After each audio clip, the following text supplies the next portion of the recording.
Growing up, I only ever saw my dad cry once, I think. And even when he did, I think the tear barely left his eye, and he did everything he could to try to hold it in. And he'd tell me that he never wanted to see his sons see dad cry because he felt like if he did, he'd be letting the family down. He'd be less of a man. On one hand, this showed me what it meant to be a strong man, to be resilient, to always try to find a way when there isn't a way, what it meant to love and take care of your family. But because of that, I never learnt how to express my emotions. When I was diagnosed with depression at the age of 18, I refused to believe that I could be someone who could have depression or anxiety. I refused to tell people, actually.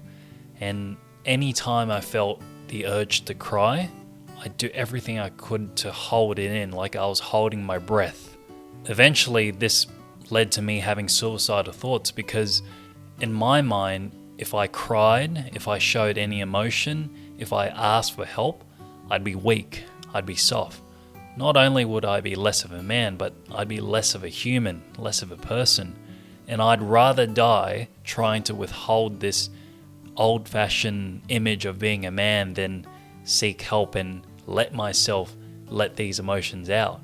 I know a lot of young men still carry this burden, but the reason why I want to share my story with you is to tell you that there is a new definition of what it means to be a man. Of course, you want to be reliable, dependable. You want to take care of your family, be a strong husband, father, uncle, brother.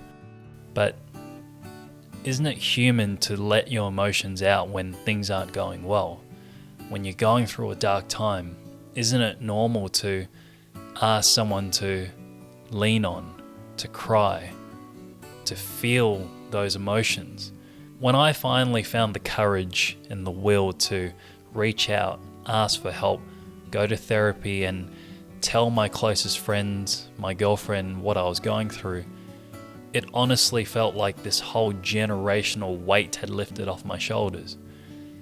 When I tell my dad that, he tells me that he wish he knew how to do it, but old habits die very hard, and he's glad now that I'm learning that emotions are okay, that crying is okay.